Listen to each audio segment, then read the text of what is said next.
Selanjutnya adalah Gatot Subroto. Gatot Subroto lahir di Sampyuh, Banyumas, Jawa Tengah, 10 Oktober 1907. Beliau meninggal di Jakarta 11 Juni 1962 pada umur 54 tahun. Seorang tokoh pejuang militer Indonesia dalam merebut kemerdekaan dan juga dinobatkan sebagai pahlawan nasional. Beliau wafat dimakamkan di Ungaran, Kabupaten Semarang. Riwayat pendidikan beliau: setamat pendidikan dasar di HIS, Hollands Inland School. Gatot Subroto tidak melanjutkan ke jenjang lebih tinggi, tidak melanjutkan ke MULO, itu sekolah, nama-nama sekolah pada masa Belanda dia. Namun memilih menjadi pegawai. Tak lama kemudian pada tahun 1923 beliau memasuki sekolah militer Het Koninklijke Nederlands Indisch Leger atau KNIL di Magelang. Sempat menjadi sersan kelas 2 saat dikirim di Padang Panjang selama 5 tahun. Gatot Subroto kemudian dikirim ke Sukabumi untuk mengikuti pendidikan lanjutan, yaitu pendidikan Masose. Gatot Subroto dikenal sebagai tentara yang sangat solider terhadap rakyat kecil, meski tengah bekerja sebagai tentara kependudukan Belanda dan Jepang. Gatot Subroto dianggap sebagai contoh seorang pemimpin yang layak diapresiasi berkat jasa-jasanya. Bergabung dengan KNIL membuat Gatot Subroto paham dan mengerti bagaimana seorang tentara harus bertindak. Selama menjabat sebagai komandan kompi dan komandan batalion, Gatot Subroto dinilai sering memihak kepada rakyat pribumi. Hal itulah yang sering kali membuat ia ditegur oleh atasannya. Ini foto-foto Gatot Subroto. Namanya diabadikan dalam sebuah rumah sakit RSPAD Gatot Subroto. Setelah merdeka dan Gatot Subroto kemudian membentuk TKR, Tentara Keamanan Rakyat. TKR ini merupakan cikal bakal Tentara Nasional Indonesia atau TNI yang ada sampai sekarang ini. TKR dipimpin oleh Kolonel Sudirman, di mana saat itu Gatot Subroto menjabat sebagai kepala siasat dan berganti menjadi komandan divisi dengan pangkat kolonel setelah prestasinya yang sangat gemilang dalam pertempuran Ambarawa. Karena memang pada saat terjadi pertempuran Ambarawa, Gatot Subroto memimpin di pertempuran tersebut dan berhasil mengusir Belanda hingga keluar dari Ambarawa dan melarikan diri sampai ke Semarang ya. Pada tahun 1948 ketika terjadi peristiwa Madiun atau Madiun Affair, atau pada saat itu kan terjadi pemberontakan PKI dan tentara Indonesia terlibat perang dengan gerombolan PKI ya, para PKI ini. Pemberontakan itu terjadi memang di Madiun, makanya disebut dengan pemberontakan PKI Madiun tahun 1948. Dan Gatot Subroto tampil melancarkan operasi militer untuk melawan PKI. Di sebelah barat, Gatot Subroto diangkat menjadi gubernur militer wilayah 2. Wilayah 2 itu meliputi Semarang dan Surakarta pada tanggal 15 September 1948 serta pasukan dari divisi Siliwangi. Sedangkan dari timur ini diserang oleh pasukan divisi 1 di bawah pimpinan Kolonel Sungkono. Jadi beliau bekerja sama dengan Kolonel Sungkono. Dan tanggal 19 September 1948 dibantu oleh pasukan mobil Brigade Besar atau MBB dari Jawa Timur yang di bawah pimpinan M. Yasin, di mana M. Yasin ini nanti juga punya peran yang sangat penting dalam pemberontakan DITI di Aceh di mana Kolonel Yasin ini menjadi pemrakarsa diadakannya musyawarah kerukunan rakyat Aceh, sehingga pada saat melakukan penanganan terhadap pemberontakan DTI di Aceh tidak sampai terjadi pertempuran fisik ya, karena dengan diskusi, dengan musyawarah itu bisa terselesaikan. Riwayat pendidikan beliau, yang pertama Europes Lager School atau ELS, kemudian Hollands Inland School HIS, kemudian sekolah militer di Magelang, pendidikan tentara pembela tanah air atau PETA, tentara keamanan rakyat, kemudian alma maternya itu Kenil, jabatan beliau sebagai wakil kepala staf angkatan darat, Panglima Tentara Teritorial 4 Diponegoro, Gubernur Militer Daerah Surakarta dan sekitarnya, kemudian Panglima Korps Polisi Militer, Panglima Divisi 2, Komandan Batalion, Komandan Kompi Sumpyuh Banyumas, anggota Kenil, dan pegawai pemerintah. Nah, itu tadi tokoh kita Gatot Subroto. Kita lanjutkan yang terakhir, Laksamana Madya Yosudarso. Membicarakan Laksamana Madya Yosudarso, sebenarnya ini akan begitu menguras emosi sebenarnya ya, karena mengetahui begitu hero-nya, kepahlawanan yang sangat luar biasa dari Yosudarso.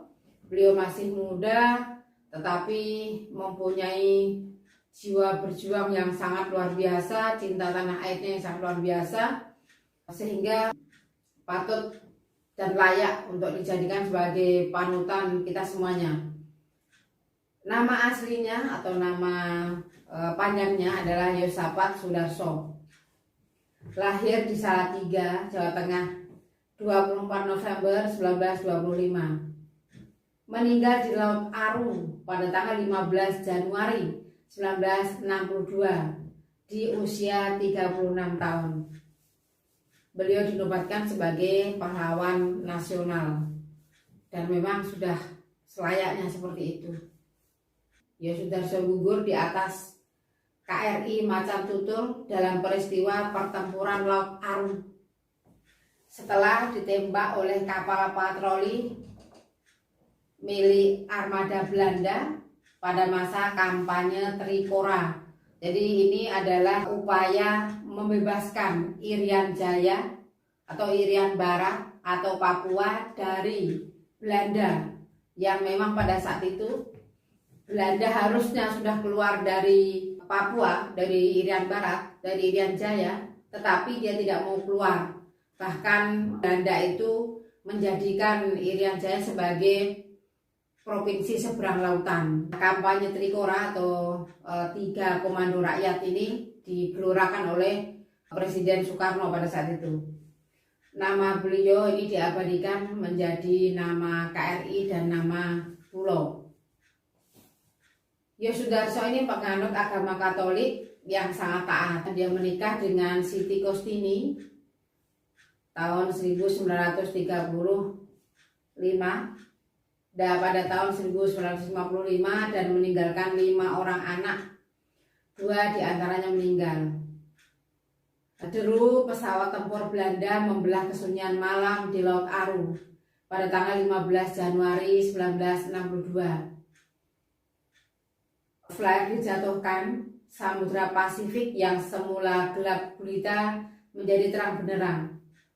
Ini adalah operasi senyap 3 kapal Republik Indonesia di perairan Maluku, dan itu ketahuan oleh kapalnya Belanda yang sedang berpatroli.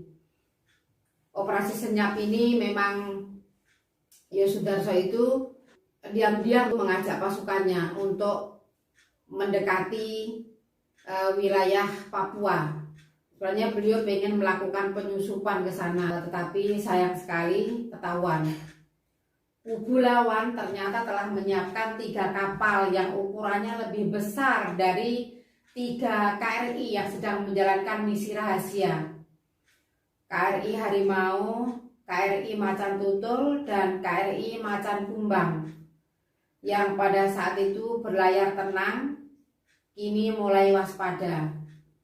Akhirnya pertempuran di samudra terjadi gitu ya.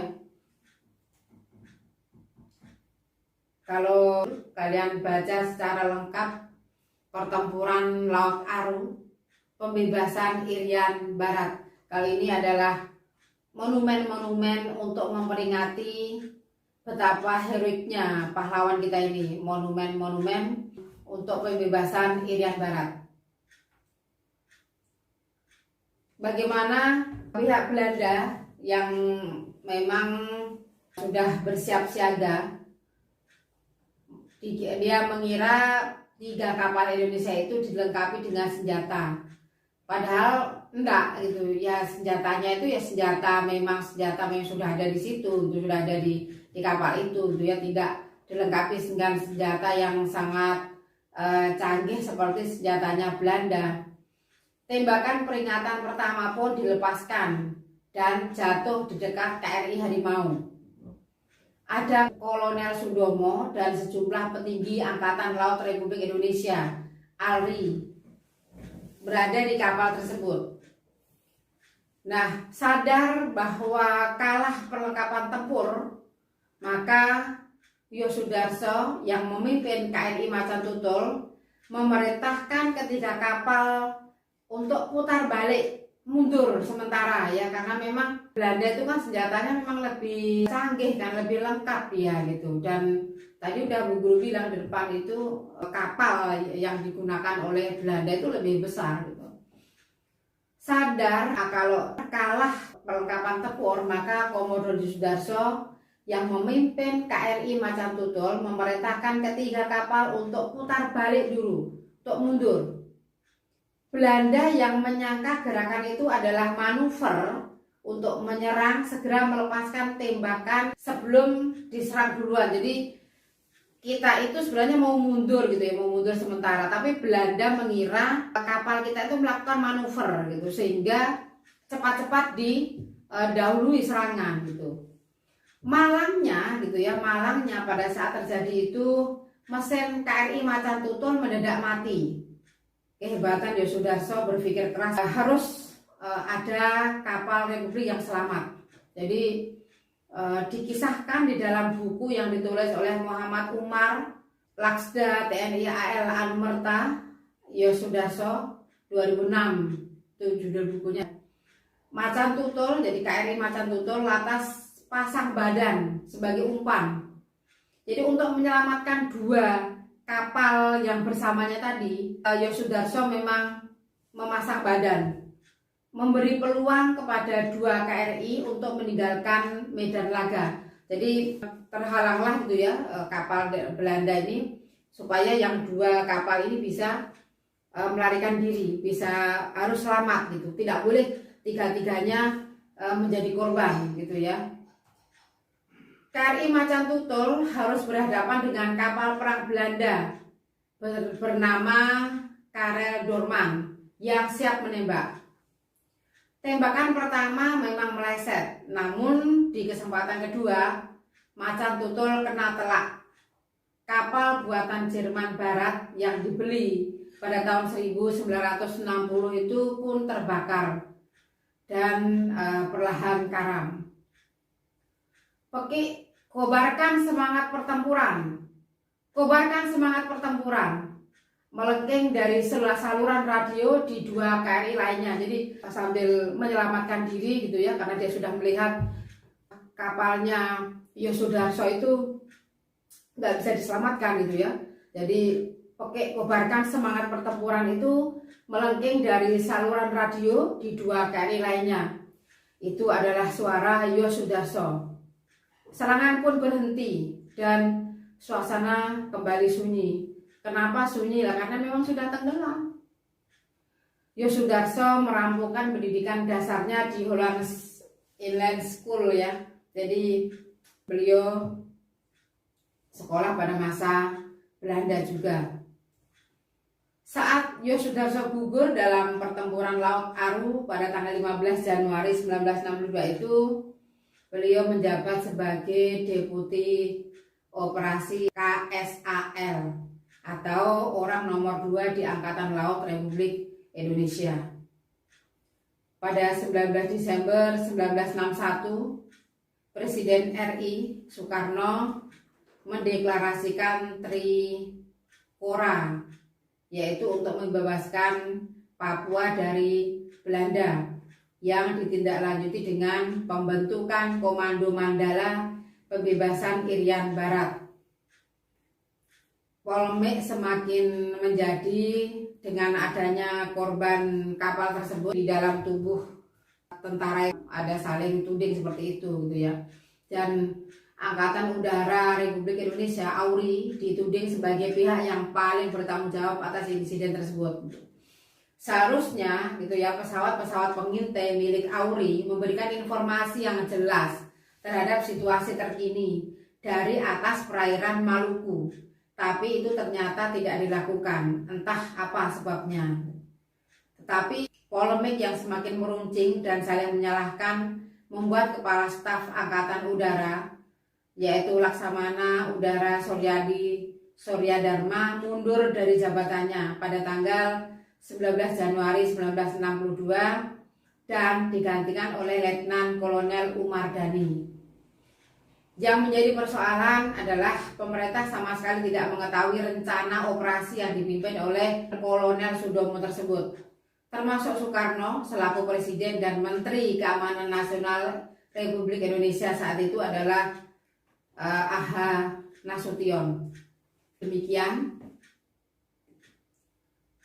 kita membahas mengenai tokoh nasional dan tokoh daerah. Masih banyak sekali tokoh-tokoh yang lain yang harus kalian sendiri cari sumbernya, baca baik-baik, teladani setiap karakter yang luar biasa cinta tanah air Indonesia yang sangat luar biasa mempunyai tokoh-tokoh ini.